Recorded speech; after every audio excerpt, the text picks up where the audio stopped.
Film dimulai pada tahun 1946 di kota New York. Di sebuah rumah mewah, terlihatlah seorang wanita bernama Barbara yang lagi gendong bayi gitu. Bayi kecil yang baru lahir ini bernama Anthony Backlund.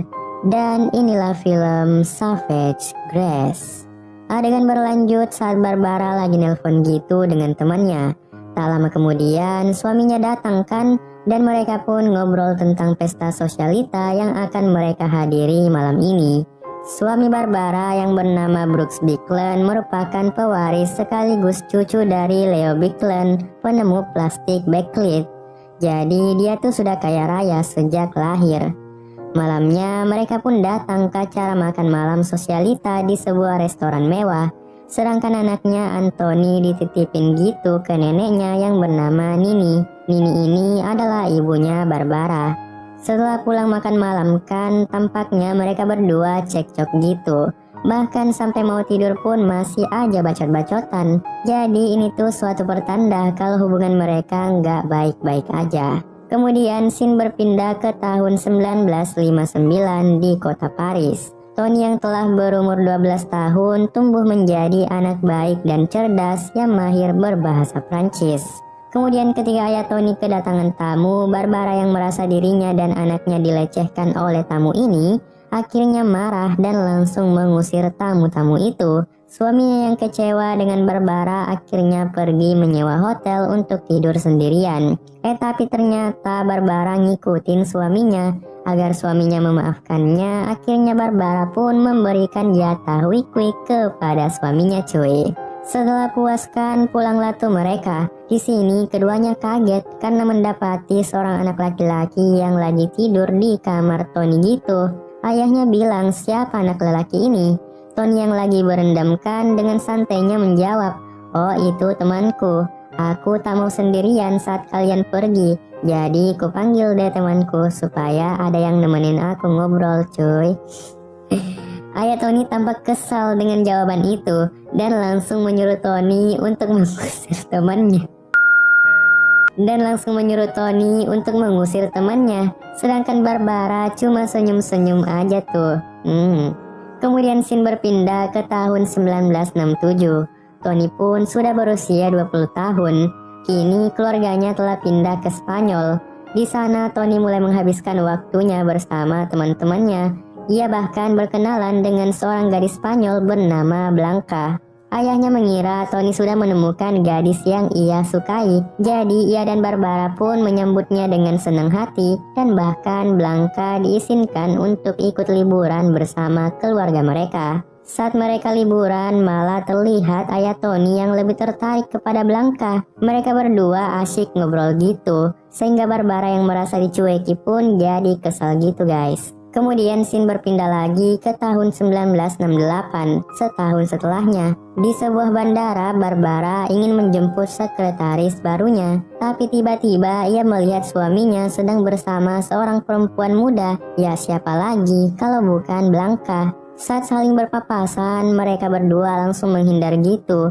Namun Barbara langsung mengikutinya. Di depan semua orang, Barbara pun marah-marah dan memaki suaminya serta Blanca. Barbara sangat kecewa dan tidak menyangka suaminya berselingkuh di belakangnya. Karena perselingkuhan mereka bukan hanya menyakiti hati Barbara, tetapi juga hati Tony. Barbara yang masih sedih pun jadi tambah sedih cuy. Karena saat sampai di rumah, ia melihat Tony dan pacar cowoknya lagi beradu pedang cuy. Di sini Tony bilang kalau dia tuh memang tak mencintai Blanca, karena dia hanya suka sama cowoknya ini guys. Barbara yang baru mengetahui itu pun tak mampu berkata-kata lagi dan hanya bisa pasrah aja tuh. Nah, Barbara yang baru saja menyewa sekretaris baru akhirnya dapat mengobati sedikit rasa sakitnya. Cowok gay yang bernama Sam ini biasanya bertugas mengantar wanita-wanita kaya raya. Dan kini ia bertugas untuk menemani hari-hari Barbara sembari memberi masukan kepadanya agar terlepas dari keterpurukannya. Salah satunya dengan menyarankannya untuk kembali melukis. Di sisi lain, Tony yang juga kecewa dengan perlakuan ayahnya akhirnya menjadi dekat dengan Sam. Keduanya bahkan melakukan wik-wik dan tidur bersama. Dan tanpa mereka sadari ternyata Barbara mengetahuinya. Saat sarapan, Barbara pun memarahi Sam karena telah tidur dengan anaknya. Tony yang melihat sikap ibunya yang semakin sensitif akhirnya mengirimkan surat kepada ayahnya dengan menyuruhnya kembali bersama ibunya. Selain itu, Tony juga menceritakan sedikit tentang pikirannya yang mulai terganggu. Kemudian terlihat Barbara mulai mengikuti saran Sam dengan kembali melukis. Namun sebelum lukisannya selesai, Barbara tak dapat menahan kesedihannya, jadi ia pun ngelempar kuasnya gitu. Sam yang melihatnya langsung menenangkan Barbara dong. Di sini karena oli samping Barbara lagi haus nggak pernah diganti, akhirnya ia pun menyuruh Sam mengganti oli sampingnya sampai puas cuy. Setelah puas, tak disangka Tony yang melihat ibunya yang lagi tidur dengan Sam pun memutuskan untuk ikut tidur bersamanya cuy. Saat terbangun Barbara kaget dong, ada Tony di samping Sam. Anehnya Barbara malah tertawa hingga mereka semua ikut tertawa. Saat kembali terdiam, hasrat mereka pun kembali muncul. Dan akhirnya ibu, anak, dan pembantunya pun mulai melakukan wik-wik bersama cuy. Waduh, mantap bener dah. Setelah itu Barbara sudah mulai ceria kembali. Namun kebahagiaan yang dirasakannya tak berlangsung lama karena Sam harus pergi meninggalkan mereka. Akhirnya Barbara pun kembali stres hingga memutuskan untuk mati aja gitu. Ternyata hal nekat itu sebenarnya juga dipengaruhi oleh kejadian di masa lalunya, di mana ayah dan kakeknya juga meninggal karena bunuh diri. Untungnya Barbara masih bisa diselamatkan. Barbara dan Tony pun kembali berjuang menjalani hari-hari mereka. Selain itu, Tony juga masih sering menulis surat untuk ayahnya, meski ayahnya tak pernah membalas surat itu. Dalam suratnya, Tony bercerita tentang kebiasaannya menulis secara terbalik agar tidak ada yang bisa membaca apa yang ada di pikirannya. Ia juga bercerita tentang kalung anjing peliharaannya yang hilang dan membuatnya tak bisa tidur.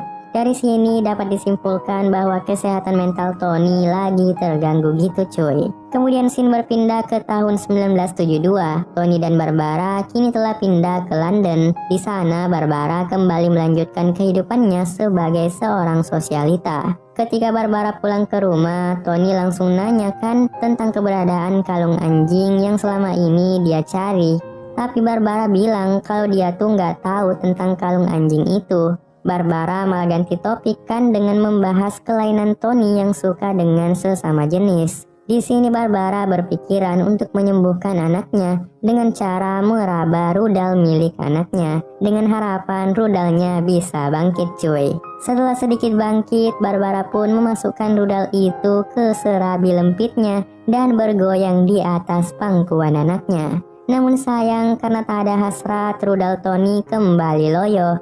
Sehingga semuanya terasa sia-sia karena Barbara nggak jadi puas cuy.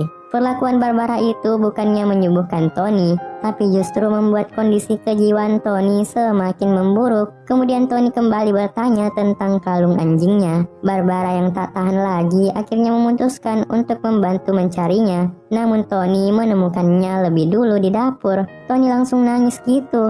Barbara yang melihatnya pun langsung memarahi Tony yang menangis sambil menghisap jempolnya. Tony menuduh ibunya yang telah menyembunyikan kalung itu. Tony juga menuduh ibunya menulis dengan cara terbalik di buku hariannya. Barbara jelas kebingungan kan sebab ia tak tahu apa-apa yang dikatakan oleh Tony. Ternyata dalam kisahnya Tony ini mengidap skizofrenia, yaitu penyakit mental dengan gejala utama seperti halusinasi, delusi, dan pemikiran yang tidak teratur.